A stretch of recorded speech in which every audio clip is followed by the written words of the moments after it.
Salam sejahtera dan salam sehat untuk kita semuanya. Saat ini kita ada di acara Pancaran Air Sorgawi, Belajar Ngerti Teologi. Pembahasan kita kali ini adalah cara mengatur kehamilan yang sesuai dengan Alkitab. Saudara, pemahaman mengenai cara mengatur kehamilan termasuk di dalamnya mengenai penggunaan alat kontrasepsi adalah penting bagi setiap orang yang hendak maupun yang sudah berumah tangga. Sebagai orang Kristen yang mendasarkan kepada kebenaran firman, maka pemahaman yang harus diperoleh berasal dari Alkitab. Selain itu, penggunaan alat kontrasepsi dan cara mengatur kehamilan berhubungan langsung dengan kehidupan dan mandat beranak cucu yang Tuhan sampaikan dalam Kejadian pasal 1 ayat yang ke-28. Ada banyak pendapat mengenai penggunaan alat kontrasepsi dan cara mengatur kehamilan yang dapat diperoleh di luar Alkitab. Namun, kebenaran yang absolut mengenai hal tersebut haruslah berdasarkan Alkitab. Beberapa cara yang populer untuk mengatur kehamilan adalah: pertama, penggunaan alat-alat kontrasepsi. Yang kedua, coitus interruptus atau senggama terputus. Yang ketiga, kalender kesuburan. Dan yang keempat adalah steril. Kita masuk kepada pengertian, jenis dan cara kerja alat kontrasepsi. Alat kontrasepsi adalah metode atau perangkat yang digunakan untuk mencegah kehamilan saat berhubungan seks. Penggunaan alat kontrasepsi juga memiliki kegunaan untuk mengatur jarak kehamilan maupun mengatur jumlah anak yang direncanakan dan disesuaikan dengan perkiraan kemampuan ekonomi keluarga. Kita masuk kepada jenis alat kontrasepsi yang pertama, yaitu pil, dan seringkali disebut dengan pil KB. Pil merupakan jenis alat kontrasepsi bagi wanita yang menggunakan metode hormonal. Pil KB umumnya mengandung hormon progestin dan estrogen yang berfungsi mengentalkan lendir di leher rahim, sehingga lebih sulit bagi sperma untuk menembus rahim dan mencapai sel telur. Berikutnya, menipiskan lapisan rahim sehingga sangat kecil kemungkinan telur yang dibuahi ditanamkan ke dalam rahim dan tumbuh. Jenis alat kontrasepsi berikutnya adalah suntik.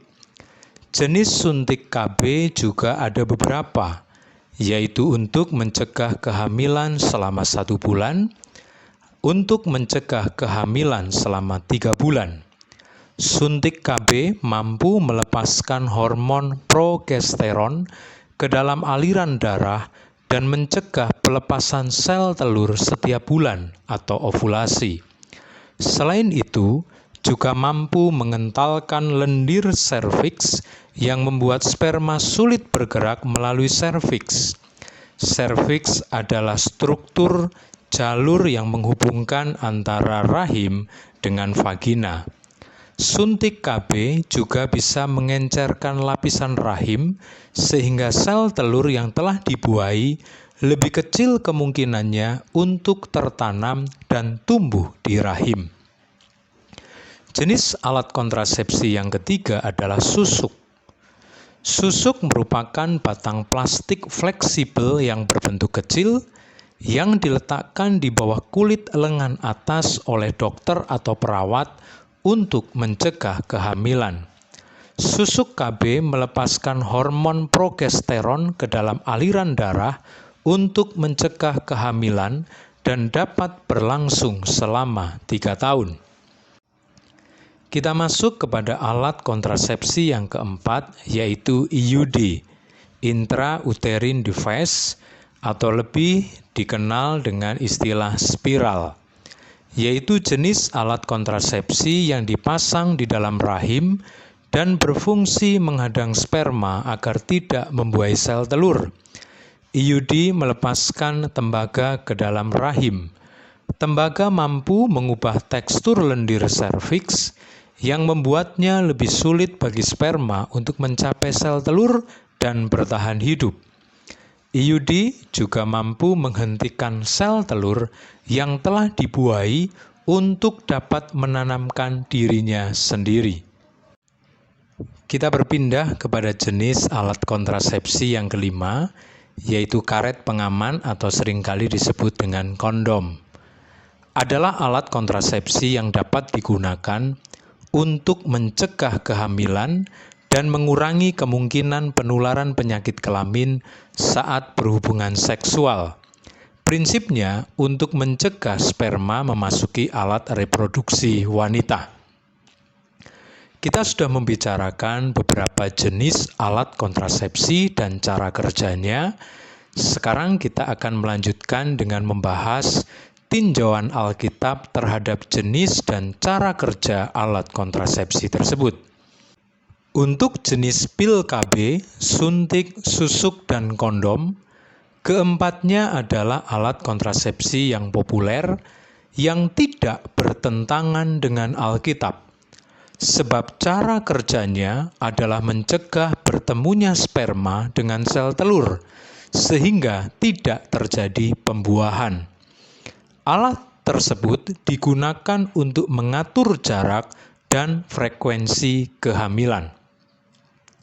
Kebenaran firman yang menjadi dasar bagi alat kontrasepsi tersebut ada di dalam kitab Kejadian pasal 38 ayat 8-10, yaitu perbuatan Onan yang dinilai salah oleh Tuhan karena tidak mau memberikan keturunan melalui dirinya ketika ia secara tradisi harus menikahi istri saudaranya. Onan berusaha untuk mencegah terjadinya pembuahan dengan senggama terputus yang telah diketahui dan sudah dipraktekkan oleh orang-orang pada masa itu. Namun kesalahan Onan bukan pada perbuatan tersebut, melainkan karena ia tidak mau memberikan keturunan. Jadi saudara, jenis-jenis alat kontrasepsi yang cara kerjanya mencegah terjadinya pembuahan bukanlah sesuatu yang bertentangan dengan Alkitab. Karena dalam kisah Onan, kesalahannya adalah pada dia tidak mau memberikan keturunan. Kita berpindah kepada jenis alat kontrasepsi yang lainnya, yaitu IUD atau spiral. Alat tersebut bertentangan dengan Alkitab. Karena alat ini selain mencegah terjadinya pembuahan, juga dapat membunuh sel telur yang telah berhasil dibuai oleh sperma yang disebut dengan sigot. Sigot adalah sel yang terbentuk sebagai hasil bersatunya sel ovum dan sel sperma. Dari sigot ini berkembang menjadi janin pada rahim perempuan. Apabila terdapat jenis spiral yang cara kerjanya hanya mencegah terjadinya pembuahan, maka jenis spiral tersebut tidak bertentangan dengan firman Tuhan. Tetapi apabila spiral dan semua jenis spiral cara kerjanya juga membunuh sigot, maka hal tersebut bertentangan dengan firman. Dasar firman mengenai hal itu ada di dalam Mazmur 139 ayat 13-16, yaitu terjadinya bakal anak adalah kehendak Tuhan, dalam perhatian dan intervensi Tuhan. Bahkan dalam perkembangan selanjutnya tetap ada di dalam pantauan Tuhan. Istilah bakal anak tidak mendapat batasan tertentu, sehingga istilah tersebut dapat mencakup masa saat masih menjadi sigot. Ada yang berpendapat istilah bakal anak adalah janin, adalah embrio, jadi sigot belum termasuk bakal anak. Tetapi ketika kita memperhatikan istilah bakal anak yang ada di dalam Alkitab dan dalam konteks tersebut tidak diberi batasan, maka sesungguhnya sikot pun juga dapat disebut bakal anak. Jadi, dengan tegas, alat kontrasepsi spiral dan kalau ada alat kontrasepsi yang lainnya yang cara kerjanya membunuh sikot, berarti bertentangan dengan firman Tuhan. Sekarang kita berpindah kepada pembahasan mengenai cara lain, cara non-alat kontrasepsi untuk mengatur kehamilan. Pada pembahasan sebelumnya, saya sudah menyebutkan cara-cara non-alat kontrasepsi dalam mengatur kehamilan, yaitu coitus interruptus atau senggama terputus. Cara ini pada intinya tidak atau mencegah bertemunya sperma dengan sel telur. Cara tersebut ada kemiripan dengan penggunaan alat-alat kontrasepsi yang sudah kita bicarakan, khususnya alat kontrasepsi karet pengaman.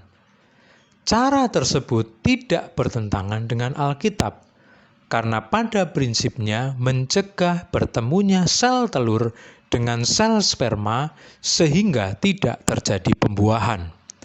Dasar Alkitab yang digunakan sama dengan ketika menjelaskan mengenai alat kontrasepsi, pil, suntik, susuk, dan kondom. Asalkan dilakukan dengan tujuan untuk mengatur jarak dan frekuensi kehamilan. Senggama terputus menjadi bertentangan dengan firman apabila digunakan untuk tidak mau memberikan keturunan. Apabila digunakan untuk menghindari memiliki keturunan. Hal tersebut bertentangan dengan mandat untuk beranak cucu yang ada di dalam Kejadian pasal 1 ayat yang ke-28. Kita masuk kepada cara yang kedua, yaitu kalender kesuburan. KB kalender, seringkali istilahnya seperti itu, adalah usaha untuk mengatur kehamilan dengan menghindari hubungan badan selama masa subur seorang wanita. Cara ini tidak bertentangan dengan firman Tuhan. Namun ada nasihat penting berkaitan dengan masa tunggu antara laki-laki dan perempuan dalam berhubungan, yaitu harus didahului dengan komunikasi dan kesepakatan bersama.